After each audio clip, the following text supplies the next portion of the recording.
तो दोस्तों जल्दी से अब हम एग्जाम्पल्स के जरिए देखते हैं कि कितने इनकम पे ओल्ड टैक्स स्लैब्स को चूज करना सही रहेगा या न्यू टैक्स स्लैब्स को चूज करना सही रहेगा। तो हम यहाँ पे 7 लाख का इनकम डाल देंगे और एंटर पे क्लिक करेंगे। तो दोस्तों जैसा कि आप देख सकते हो इस इनकम पे 7 लाख का इनकम आपका ऑलरेडी आ गया ओल्ड टैक्स स्लैब्स के हिसाब से 52,000 और न्यू टैक्स स्लैब्स के हिसाब से 33,800। तो दोस्तों आज के इस वीडियो में हम देखेंगे कि कैसे हम अपना इनकम टैक्स कैलकुलेट कर सकते हैं फाइनेंशियल ईयर 2020 और 21 के लिए। दोस्तों इस वीडियो में हम एक्सेल फाइल कैलकुलेटर के जरिए सीनियर सिटीजन्स अपना इनकम टैक्स कैसे कैलकुलेट कर सकते हैं ये देखेंगे। अगर आपकी उम्र 60 साल से नीचे है तो आप मेरा दूसरा वीडियो देख सकते हो जिसमें मैंने आपको एक्सेल फाइल कैलकुलेटर के जरिए बताया है कि आप अपना इनकम टैक्स कैसे कैलकुलेट कर सकते हो। उस वीडियो का लिंक दोस्तों मैंने डिस्क्रिप्शन सेक्शन में दिया हुआ है। दोस्तों बजट 2020 में बहुत सारे चेंजेस हुए हैं इनकम टैक्स कैलकुलेशन को लेकर। तो सीनियर सिटीजन्स अपना इनकम टैक्स कैसे कैलकुलेट कर सकते हैं, किस प्रकार से न्यू टैक्स स्लैब रेट्स जो हैं वो उनको एप्लीकेबल होंगे, कैसे वो अपना इन्वेस्टमेंट्स करके अपना इनकम टैक्स कम कर सकते हैं और किस प्रकार से हम ओल्ड टैक्स स्लैब रेट्स और न्यू टैक्स स्लैब रेट्स को लेकर अपना इनकम टैक्स कैलकुलेट कर सकते हैं। ये सारी क्वेरीज हमारी एड्रेस होंगी इस वीडियो में सीनियर सिटीजन्स को लेकर। तो दोस्तों इस वीडियो को पूरा देखिए ताकि आपको समझ में आए कि कैसे हम सीनियर सिटीजन्स के लिए अपना इनकम टैक्स कैलकुलेट कर सकते हैं एग्जाम्पल्स के जरिए जो हम देखेंगे एक्सेल फाइल में फाइनेंशियल ईयर 2020 और 21 के लिए। दोस्तों आप मेरा फ्री एंड्रॉइड ऐप फिनकैलसी भी डाउनलोड कर सकते हो जो कि आपको मदद करेगा आपका इनकम टैक्स कैलकुलेट करने के लिए। ये एब्सोल्युटली फ्री है और प्ले स्टोर पे ऑलरेडी अवेलेबल है। इसका लिंक मैंने डिस्क्रिप्शन सेक्शन में दिया हुआ है। नमस्कार दोस्तों, मैं अभिलाष गुप्ता स्वागत करता हूं आपका मेरी इस वीडियो में फिनकैलसी टीवी पर। तो चलिए शुरू करते हैं। सब्सक्राइब कीजिए फिनकैलसी टीवी चैनल को और बेल आइकन को दबाइए लेटेस्ट पर्सनल फाइनेंस न्यूज़ सबसे पहले। तो दोस्तों सबसे पहले हम स्लैब रेट्स देख लेते हैं जो कि सीनियर सिटीजन्स के लिए एप्लीकेबल होगा फाइनेंशियल ईयर 2020 और 21 के लिए। तो जैसे कि आप देख सकते हो कि ओल्ड टैक्स स्लैब रेट्स भी हैं और यहाँ पे न्यू टैक्स स्लैब रेट्स हैं। तो ओल्ड टैक्स स्लैब्स के हिसाब से अगर आपकी सालाना इनकम 0 से लेकर 3 लाख रुपए तक है तो आपको कोई इनकम टैक्स भरने की जरूरत नहीं है। अगर आपकी सालाना इनकम 3 लाख से लेके 5 लाख के बीच में है तो 5% का इनकम टैक्स लगेगा। अगर आपकी सालाना इनकम 5 लाख से 10 लाख तक है तो 20% का इनकम टैक्स लगेगा। और अगर आपकी सालाना इनकम 10 लाख या उससे ऊपर है तो आप पर 30% का इनकम टैक्स लगेगा। दोस्तों इसी हिसाब से जो नया टैक्स स्लैब रेट्स हैं वो इस प्रकार से हैं कि अगर आपकी सालाना इनकम 0 से लेकर 2.5 लाख रुपए तक है तो आपको कोई भी इनकम टैक्स पे करने की जरूरत नहीं है। 2.5 लाख से लेकर 5 लाख की सालाना इनकम पे 5% का इनकम टैक्स, 5 लाख से 7.5 लाख के सालाना इनकम पे 10% का इनकम टैक्स, 7.5 लाख से 10 लाख के सालाना इनकम पे 15% का इनकम टैक्स, 10 लाख से 12.5 लाख के इनकम पे 20% का इनकम टैक्स, 12.5 लाख से 15 लाख के इनकम पे 25% का इनकम टैक्स और 15 लाख या उससे ऊपर की सालाना इनकम पे 30% का इनकम टैक्स। तो दोस्तों अगर आप ये new income tax slab rates देखोगे तो ये सबके लिए सेम ही है। तो अगर आपकी एज 60 साल या उससे नीचे है तो भी आपको ये same new tax slab rates लगेंगे। दोस्तों फाइनेंशियल ईयर 2020 और 21 के लिए 2 इंपॉर्टेंट चीजें नोट करने की जरूरत है। तो पहली चीज ये है कि आपके पास ऑप्शन है कि आपको कौन सा income tax slab rate choose करना है। या तो आप ओल्ड टैक्स स्लैब चूज कर सकते हो या फिर न्यू टैक्स स्लैब चूज कर सकते हो और अपना इनकम टैक्स कैलकुलेट कर सकते हो। दूसरी चीज ये है दोस्तों कि अगर आप न्यू टैक्स स्लैब चूज करते हो तो आपको कोई भी इन्वेस्टमेंट्स या डिडक्शंस का फायदा नहीं मिलेगा।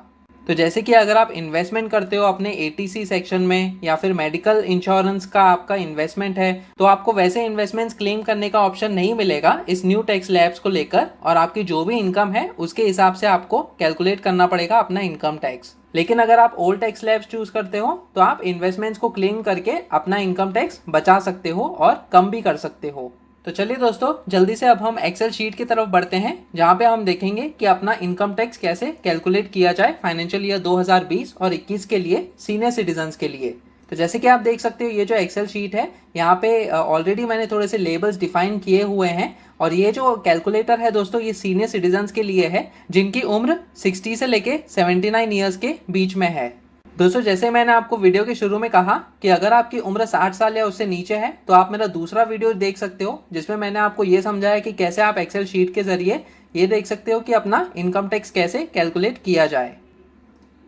तो दोस्तों जैसे कि आप इस एक्सेल शीट में देख सकते हो आपको सिर्फ 3 चीज़ें यहाँ पे डालनी है जो कि है अपना इनकम, यहाँ पे अगर आप कोई भी इन्वेस्टमेंट्स करोगे तो आपको वो वैल्यू यहाँ पे डालनी पड़ेगी, और ये जो TDS है वो हम यहाँ पे डालेंगे, यानी कि टैक्स डिडक्शन एट सोर्स।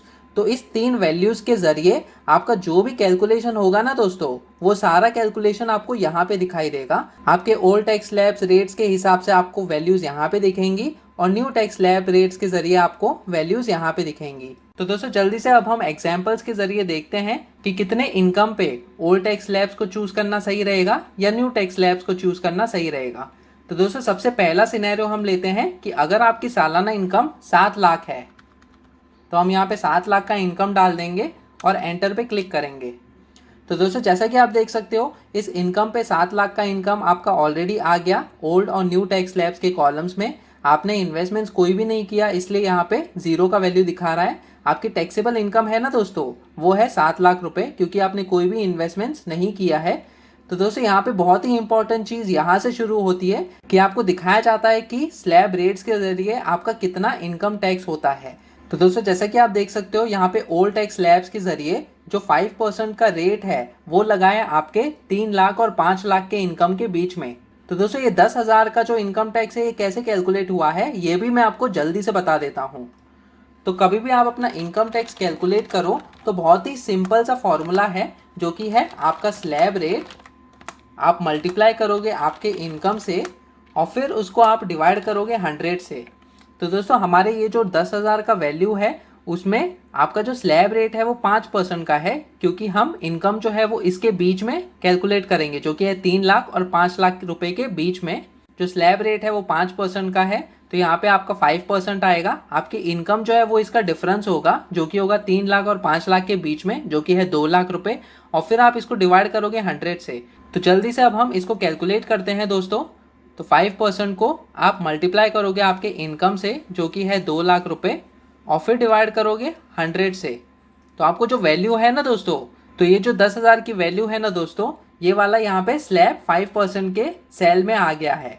उसी हिसाब से अगर आप ये न्यू स्लैब्स को देखोगे तो यहाँ पे 12,500 का आया है। तो वो कैसे आया है, क्योंकि जो 5% का स्लैब रेट है वो 2.5 लाख और 5 लाख के बीच में जो इनकम है उस पर अप्लाई हुआ है। तो दोस्तों इसको भी अगर हम कैलकुलेट करें तो वो इस हिसाब से होगा कि आपका जो 5% है वो अप्लाई होगा आपके इनकम पे। अब जो आपकी इनकम है वो कितनी है, 2.5 लाख से 5 लाख के बीच में जो डिफरेंस होता है वो होता है 2.5 लाख रुपए का।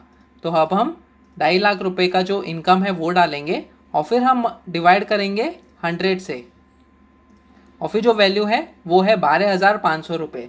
तो दोस्तों यही वैल्यू आपकी 12,500 की वो यहाँ पे आई है न्यू टैक्स स्लैब्स में। दोस्तों अब हम अगले स्लैब रेट पे बढ़े, तो यहाँ पे 10% का जो स्लैब रेट है ना दोस्तों, वो ओल्ड टैक्स स्लैब में अप्लाई नहीं होगा, लेकिन न्यू टैक्स स्लैब में अप्लाई होगा। तो ये जो मैंने रेड में मार्क किया है वो ओल्ड टैक्स स्लैब्स में एप्लीकेबल नहीं है, लेकिन न्यू टैक्स स्लैब्स में एप्लीकेबल है। तो दोस्तों आपका जो 5 लाख से लेके 7 लाख की जो इनकम है उस पर आप पर 10% का इनकम टैक्स लागू होगा। तो वो 10% के हिसाब से आपका जो इनकम टैक्स होता है वो 20,000 का होता है। तो दोस्तों वो भी हम जल्दी से कैलकुलेट कर लेते हैं अपने कैलकुलेटर में।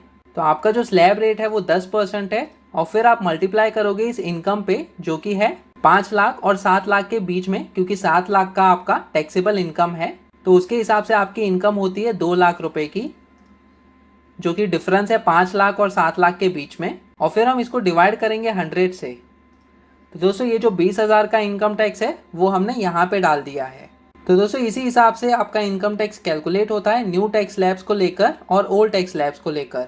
और अगर आप यहाँ पे देखोगे तो 20% का इनकम टैक्स लागू हुआ है आपका जो इनकम है 5 लाख और 7 लाख के बीच में। तो अगर हम उसे भी कैलकुलेट करें, 20% का स्लैब रेट हम मल्टीप्लाई करेंगे 2 लाख के इनकम पे, जो कि डिफरेंस है 5 लाख और 7 लाख के बीच में, और फिर अब हम डिवाइड करेंगे उसको 100 से, जो कि हमें देगा 40,000 रुपये का इनकम टैक्स। तो दोस्तों यही नंबर यहाँ पे डाला हुआ है। तो दोस्तों इसी हिसाब से आपका जो ओल्ड स्लैब्स है और न्यू स्लैब्स है उसके हिसाब से आपका इनकम टैक्स इस एक्सेल शीट में कैलकुलेट होता है। तो दोस्तों जैसे कि आप देख सकते हो यहाँ पे सेस जो है वो 4% का लगा हुआ है, जो कि इस टोटल इनकम टैक्स पे होगा।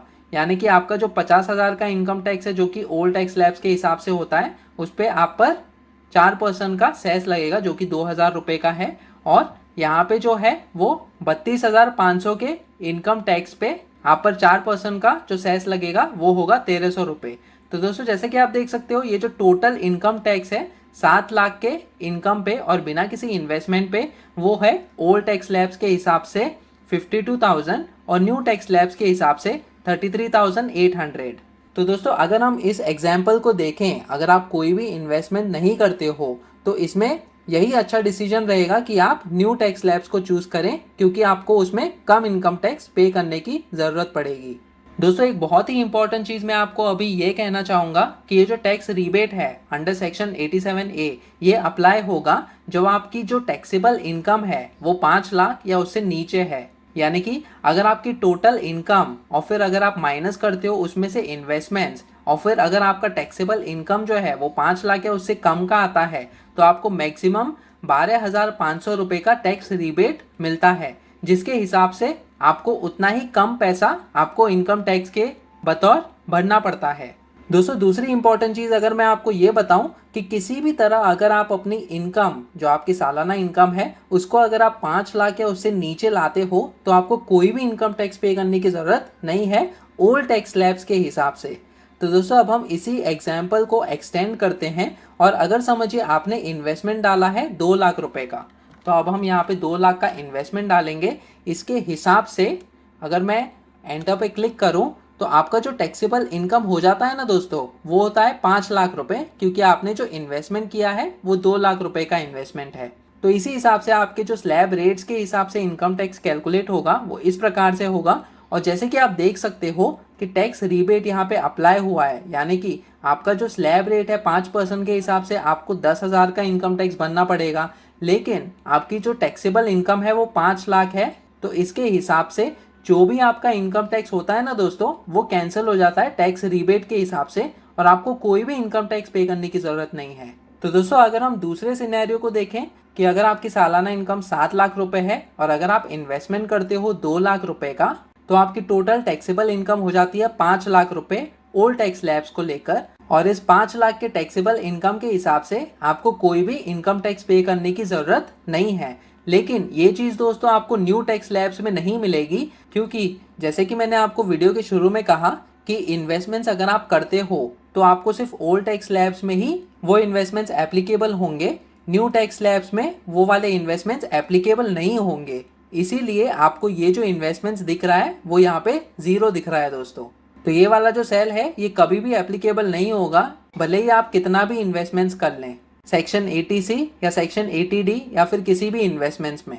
तो दोस्तों अगर आप इन्वेस्टमेंट करके अपना टैक्सेबल इनकम कम करवा लेते हो तो आप ये देख सकते हो कि आपके ओल्ड टैक्स स्लैब्स और न्यू टैक्स स्लैब्स के हिसाब से आपका कितना इनकम टैक्स होता है, और इसके हिसाब से आप अपना डिसीजन ले सकते हो कि आपको ओल्ड टैक्स स्लैब चूज करना चाहिए या न्यू टैक्स स्लैब्स चूज करना चाहिए अपना इनकम टैक्स पे करते समय। दोस्तों और एक सिनेरियो हम ले लेते हैं। समझिए अगर आपने TDS जो कि टैक्स डिडक्शन एट सोर्स है वो आपने भर दिया है और आपने 2,000 का टैक्स जो है वो ऑलरेडी भरा हुआ है। तो उस केस में क्या होता है, जैसे ही आप एंटर पे क्लिक करोगे तो आप जैसे कि यहाँ पे देख सकते हो कि टैक्स रिफंड, यानी कि आपने जो 2,000 रुपये भरे हैं वो आपको वापस मिलेगा, क्योंकि आपका इनकम टैक्स 0 है।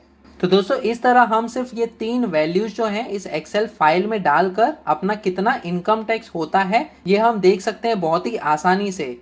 तो चलिए दोस्तों अब हम और एक एग्जांपल ले लेते हैं। हम ये इन्वेस्टमेंट्स को 0 रखते हैं और यहाँ पे जो आपकी इनकम है, समझिए हम 12 लाख की इनकम यहाँ पे डालकर देखते हैं कि आपका कितना इनकम टैक्स होता है।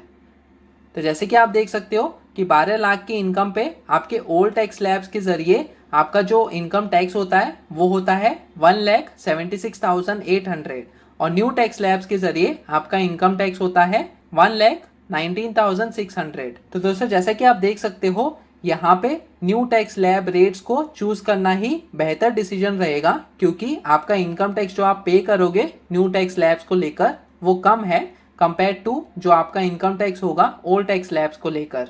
वही अगर आप इसमें इन्वेस्टमेंट्स करते हो और समझिए 2 लाख रुपए का, और किसी भी तरह आपकी टैक्सेबल इनकम जो है वो 10 लाख रुपए की हो जाती है ओल्ड टैक्स स्लैब्स में, लेकिन न्यू टैक्स स्लैब्स में आपकी जो टैक्सेबल इनकम होगी वो 12 लाख की ही होगी।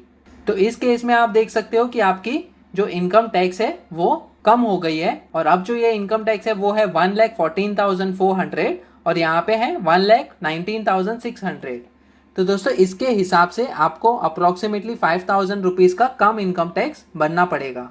अगर आप इन्वेस्टमेंट्स करते हो 2 लाख रुपए का। तो दोस्तों इस एग्जाम्पल में हमें ये पता चलता है कि अगर आप इन्वेस्टमेंट्स करते हो और आपके इनकम के हिसाब से अगर आप अपना इनकम टैक्स कैलकुलेट करोगे तो कभी कभी ओल्ड टैक्स स्लैब्स को लेकर भी आपका इनकम टैक्स कम हो सकता है। ये चीजें आपकी इन वैल्यूज पे डिपेंड करेंगी दोस्तों कि आपकी कितनी इनकम है और आप कितना सालाना इन्वेस्टमेंट्स करना चाहते हो या फिर ऑलरेडी आपने किया हुआ है।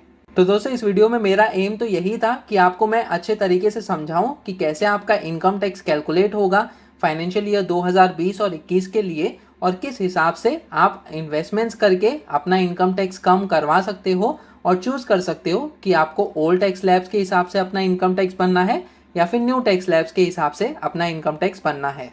दोस्तों आप मेरे बाकी के वीडियोस भी देख सकते हो जिसमें मैंने आपको ये समझाया कि किस प्रकार से आपके पीपीएफ अकाउंट में हर महीने इंटरेस्ट कैलकुलेट होते रहता है और साल के अंत में जो कि मार्च के 31 तारीख में आपका जो इंटरेस्ट कैलकुलेट हुआ है वो क्रेडिट हो जाता है आपके अकाउंट में। और एक वीडियो में दोस्तों मैंने आपको ये बताया है कि किस प्रकार से आपके सेविंग्स अकाउंट में डेली इंटरेस्ट कैलकुलेट होता है और हर 3 महीने या 6 महीने के बाद वो इंटरेस्ट क्रेडिट हो जाता है आपके अकाउंट में। दोस्तों और एक बहुत ही इंपॉर्टेंट वीडियो में मैंने आपको ये भी समझाया कि आप कैसे अपना सीनियर सिटीजन सेविंग स्कीम में इंटरेस्ट कैलकुलेट कर सकते हो और किस प्रकार से हर 3 महीने बाद आपका इंटरेस्ट क्रेडिट हो जाता है आपके अकाउंट में। दोस्तों रिसेंटली मैंने और एक वीडियो पोस्ट किया है जिसमें मैंने आपको ये बताया कि अगर आप अपना फिक्स डिपॉजिट ओपन करते हो तो किस हिसाब से आपका क्वार्टरली कंपाउंडिंग होता है और आपको ज्यादा इंटरेस्ट मिलता है कंपेयर टू आपके सेविंग्स अकाउंट में। तो दोस्तों ये सारे वीडियोस आप देख सकते हो जिसके लिंक्स मैंने ऑलरेडी डिस्क्रिप्शन सेक्शन में दिए हुए हैं। तो दोस्तों आज के इस वीडियो में इतना ही। अगर आपको ये वीडियो पसंद आया तो प्लीज इसे लाइक कीजिए, शेयर कीजिए अपने दोस्तों के साथ, कमेंट करके पूछिए अगर आपकी कोई क्वेरीज हो इनकम टैक्स कैलकुलेशन को लेकर। और हाँ, अगर आप इस चैनल पे नए हो तो प्लीज सब्सक्राइब कीजिए मेरे यूट्यूब चैनल फिनकैलसी टीवी को ताकि आगे आने वाली ऐसी वीडियोस आप देख सकें। फिर मिलेंगे किसी और पर्सनल फाइनेंस रिलेटेड टॉपिक को लेकर, तब तक के लिए धन्यवाद।